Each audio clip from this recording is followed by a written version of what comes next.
Hey, so today we are going to be talking about Dandelion Chocolate. They are an influential US bean to bar maker.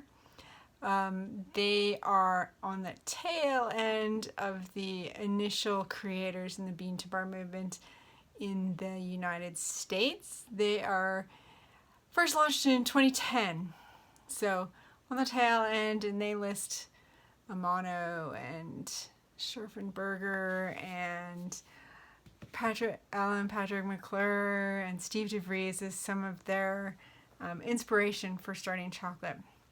So Dandelion was started by two gentlemen who had been friends since their days at Stanford.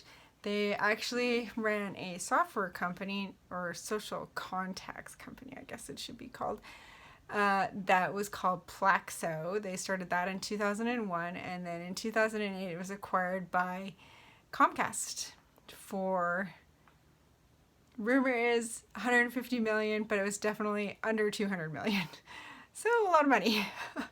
So Todd took a sabbatical, and they basically, in his words, he chased chocolate around the world. Him and his wife went to France, they went to different parts of the United States to learn pastry and baking and chocolate, and they took a tour by David Leibovitz when he was still giving his tours.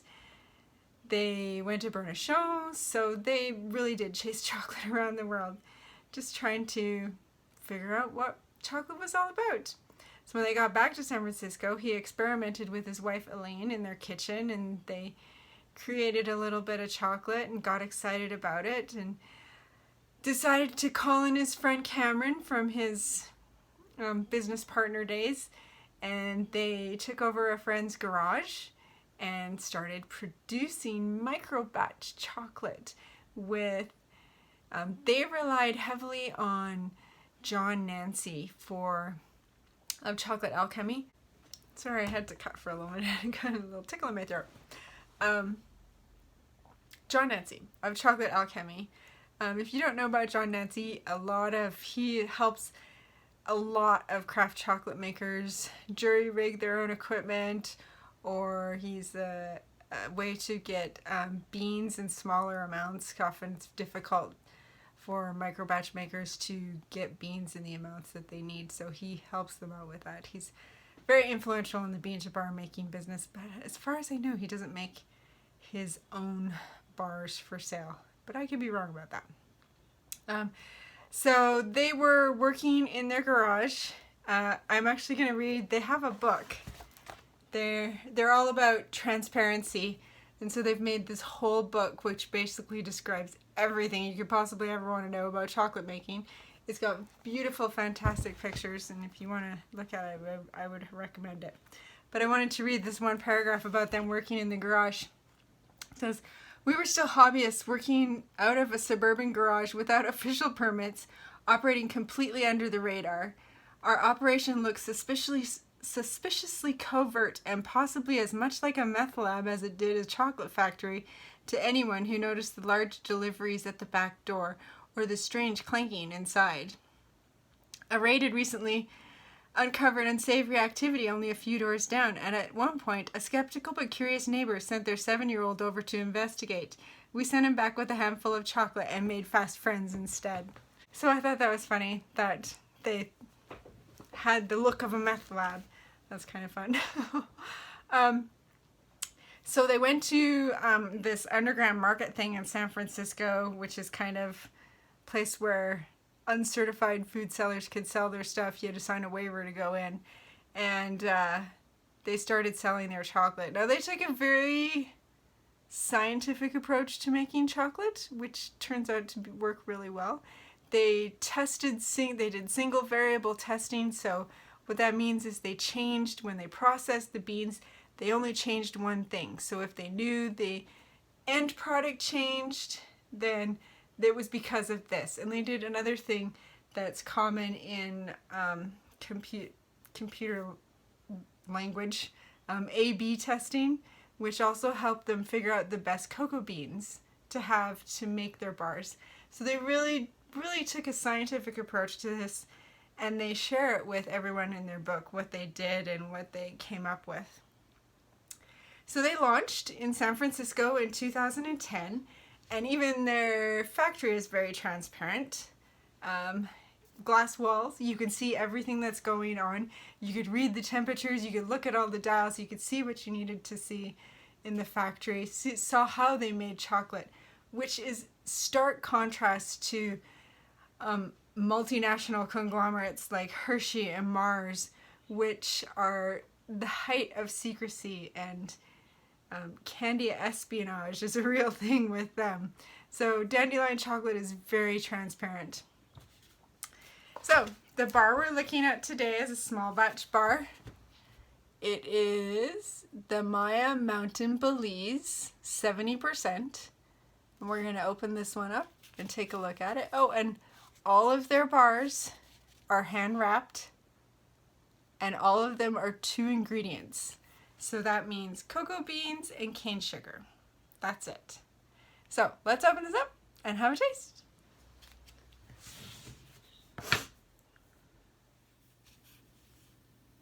Okay, so let's take a look at the bar. We've got pretty paper on the outside, all hand wrapped.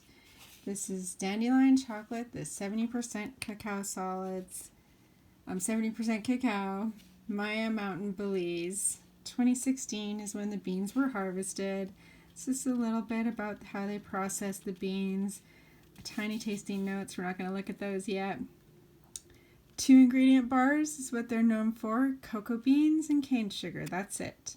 So gluten-free, dairy-free, nut-free, soy-free, all of those with just the 2 ingredients. So they've got their roast profile by Elman. So you know if you like his particular roast, you can follow him. And then there's the weight and that they're from San Francisco. On the back, we again have the 2 ingredients sourced by this person. And like most craft chocolate bars, they do have an expiration date. And again, they say no dairy, no gluten, nuts, or soy. So they don't usually have soy lecithin or any kind of lecithin in their bars. They don't have vanilla in their bars, just 2 ingredient bars. Okay, let's open it up. You can see this is recycled paper. I don't know if you can see that well. See the grains in there. And the bar.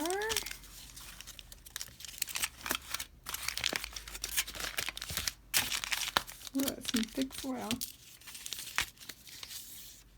Well, this bar is pretty good looking. It's probably been stored in my house a little longer than it should have been. Nice snap, can you hear that? Good snap, not super crisp, but not bad. Let's warm it up a little bit and see what we can smell. It's got a nice chocolatey smell. Nice light roast smell. All right, let's give it a taste. Okay, so very interesting bar. When you pop it in your mouth, the first thing that you taste is strong, acidic pineapple flavor. And the pineapple goes through the middle as you're tasting. And then right at the end, it kind of develops into this peaches flavor. It's got a nice smooth mouth feel and a smooth melt in your mouth.